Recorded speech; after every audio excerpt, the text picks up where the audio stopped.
What's up, y'all? This is Carolyn from Noteworthy Media, and I'm here to talk about Ambitions, episode 6. What about your friends? So, the scene or the episode opens with Damien going to Amara. Y'all remember Damien is the one that Amara had an affair with in Birmingham, and he tries to make peace with her. He's like, I'm not here for all that. Matter of fact, I'm here to help you with your case against the mayor. She doesn't want his help, and she wants him to go back to Birmingham because he's causing problems between Titus. Titus does not trust him, does not want him anywhere around his wife. So Stephanie goes to Peters about rebranding his business for the airport concession.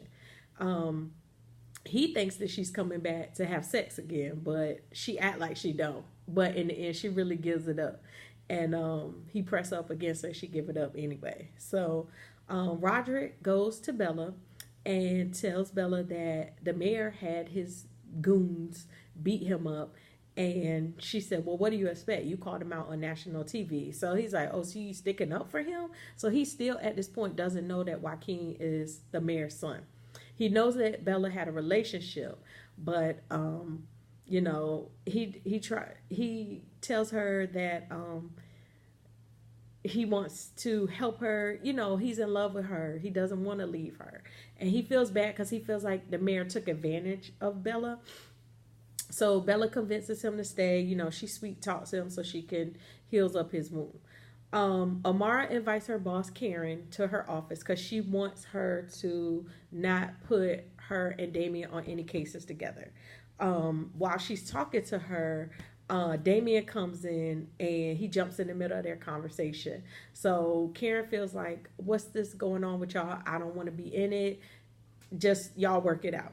So Damien tells Amara, come on, Amara, you make it too much out of this. Like, we're both adults. We have reputations. Don't ruin our reputations over something that happened in the past. So the Congressman Hamilton goes by Rondell's and he gives her a ticket to this women's summit networking event that's coming up that all the who's who is going to be there. He wants her to step her game up and be a real force and actually use it to her advantage about getting supporters to save the banks. So Titus asks Amara, he's still, pissed about Damien being there and he's acting like a little baby. So did you see him? Did you talk to him? Did y'all have contact at work? Like, that's all that's running through his mind.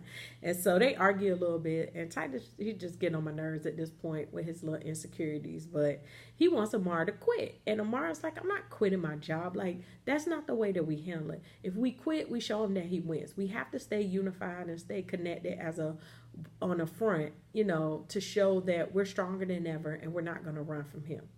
So Evan is painting the narrative that Roderick may be on drugs. That's why he got beat up. And I guess he's talking to the press or somebody. So Peters is waiting to see the mayor so he can get the confirmation that Stephanie promised him for the concession. So Evan says, look, I don't know what you and my wife discussed, but that's not my conversation. So I cannot agree to those terms. So Evan said, now what I will do is if you leave Thelma's place alone, I'll guarantee you the airport concession. So Peter said, well, no, that's not going to work because your wife told me I could have a whole block. My developers, they want that whole block, and that's what I'm going to get. So they're having a face off, and Stephanie enters into the room, which I thought was so funny, with the same dress that Peter just screwed her in. And Peters tells them they better get on the same page. So Stephanie tries to convince Evan to sell the banks because it will be a good look for him when he runs for mayor. He says that's not what he's going to do. He's not going to let Peters run him. And he definitely, once he gets rid of this English Rose project, he's done with Peters. So Bella is fitting Stephanie for her dress for the mayor's summit. And she tells her she broke up with Roderick. So Bella asks Stephanie, can she get her tickets to the summit? And she says no. She acts like, no, you don't need to go. It's not your kind, all that kind of stuff. So Amara finds out that Damien is gone, just like that. He just, no explanation, no nothing. So she's probably thinking that her conversation has something to do with it. Little do we know, Damien has something, a trick up his sleeve. So she wants to talk to Roderick. She tells her boss Karen that she heard that Roderick, since he dropped that info, on his sports network, his sports show, about the mayor, she's like, well, maybe he has some dirt on him because he's dropping dimes, so he must have something on him. So she wants to get in touch with him, but she found out he got suspended. And she doesn't know where to find him. So her boss tells her, well, go to the mayor's event. Everybody's going to be there. You'll probably bump into somebody who knows somebody who knows somebody. So Marilyn comes over to Stephanie to tell her that she's not participating in her game. She's not going to blackmail her. She knows Stephanie still has the upper hand, so she kind of has to come up with another plan. Just talking to her didn't work. Evan and his secretary and this sex dungeon fantasy. Oh my God, I just hate seeing him like this. He's tied up. He's in black leather, thongs, and it's just a hot mess. She playing with toys and he's not really into it at this point, and so they end up having a little argument and she leaves him there tied up and she puts the ball in his mouth, like the S&M stuff, and she leaves him right in the dungeon. So I don't know who let him out the dungeon. He might still be down there. So Amara runs into Stephanie's mom at the mayor's summit, and she tries to thank her for being kind to her while they were in college. And the mama is just as shady as Stephanie. And she's like, oh yeah, how can I forget, since you were the one that stole my daughter's boyfriend, and just walks away. And Amara's like mother, like daughter, these two. So Stephanie runs into Mrs. Purefoy and Lori, their daughter. And Lori and Carly exchange googly eyes. Nobody sees them. And Stephanie walks over to Rondell and, Stephanie, we need to see some range. When I tell y'all the end, I think that's going to be a good start. But right now, it's just like Stephanie is just over the top. She just do too much. Like all this shade. She just speaks in palm tree. And it's like, we need something diverse from her. We need to see something else. Like everything is, oh, but how can I be? Because you are more. It's like, I know I am, but what am I? That's her whole conversation with everybody. It's like, I'm going to say something to hurt you 10 times worse than you hurt me. So, Bella and Roger, we find out, really didn't break up. He's just been hiding out at her place. And he shows her the video from his iPhone or his iWatch when the mayor had the people beat him up. He wants to play it on his show. Right now he's suspended, but he anticipates on going back to the show, and he wants to play the video to show what kind of man the mayor really is. Bella doesn't want to do it that way. She wants to blackmail the mayor directly and just get the money and the concession so she can get her business. So we find out the Purefoy daughter, Lori, is using Carly to get information about the parents as much as she can. Lori's mom, Mrs. Purefoy, tells her to keep, she knows that she's messing with Carly. So she knows that she's vulnerable and impressionable, and she's using it to her advantage to get as much information as she can.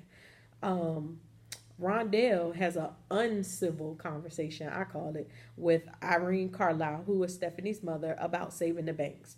Rondell doesn't know at this point that Irene is the one who sent the people in to beat up her dad at Thelma's to kind of scare them out and run them out of the banks.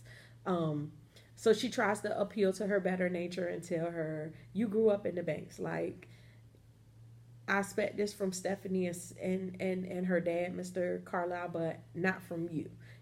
So your father was a civil rights activist, so you should have more connection to it and not want to see it go away or be gentrified. So Daphne, who is Evan's S&M partner and secretary, has been avoiding Stephanie because she's been sleeping with her husband too. But Stephanie thinks it's because of the airport concession. She wants to talk to her privately so all these people can't hear what's going on. And as soon as she turned around, boom, Marilyn walks into her and spills her red wine on her white dress. So Stephanie goes in the bathroom. She tries to clean it up. And Carly and Lori are coming out of the stall after kissing and making out. So Lori leaves out the bathroom, and Stephanie tells Carly, she's like, look, I know you're gay. Well, I don't know if this is a phase or if you really are gay, but I don't care. You just can't be with her. Pick any other girl in the world except for her. And she tries to tell her how bad the Purefoys are and all this stuff. So Miss Purefoy wants to invite Amara and Titus over for dinner, and she's always making these innuendos about Titus, your handsome husband, and how you doing, Big Daddy, and all that. Like, I'm getting sick of her. She is too invested in that lady husband. She need to get up. Amara, you gonna have to tell that lady get up off your husband because she doing too much.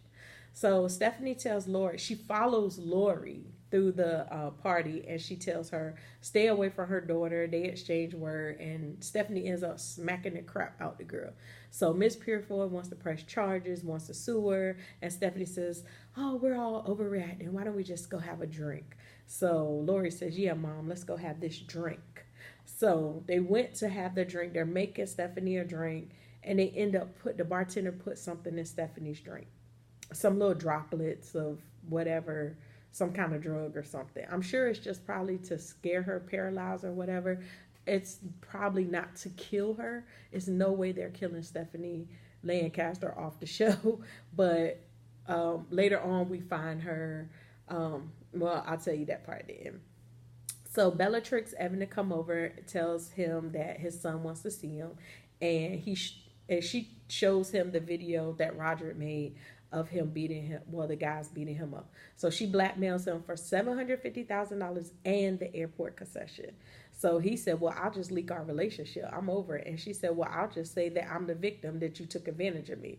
So Evan leaves. He's not sure what to do at this point, but I'm sure he's going to get Bella. But this, I think, as far as antagonist, protagonist, or storylines, I think this Bella and Evan is the best one, because Bella be acting her ass off. Like, she is not backing down to Evan. She up in his face every time he think he got the upper hand. She like, well, I ain't scared of you, and I got you by the balls, literally. Like, I done had you. Like, Bella, I feel like Bella is the perfect arch rival for Evan, because she knows him inside and out.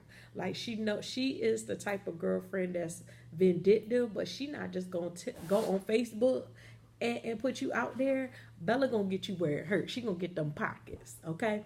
And she gonna flip it to her advantage. And I really like their dynamic. That is by far my favorite dynamic.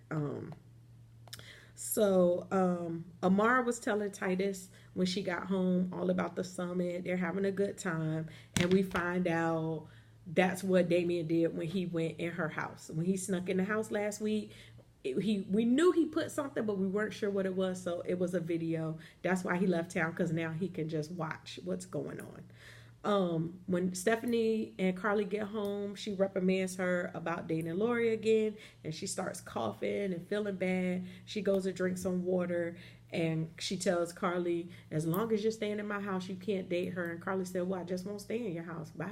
And she leaves, and as soon as she leaves, boom, Stephanie passes out on the floor. So we don't know what the drug was they put in her drink. We'll find out next week. Y'all follow me on Instagram at noteworthy_media group. And I will be back next week to review. And I'm going to try not to be so late, y'all. I'm sorry. I try to give like a day or two for people to watch it, because I hate watching reviews and I haven't watched it. And I'm so busy doing stuff. I know y'all are busy doing stuff. But y'all stay with me. I'm going to get better. I'm going to get back to adding my pictures right here and editing, but I'm just trying to get this one out really quick so I can catch up. So y'all have a good day. See y'all later.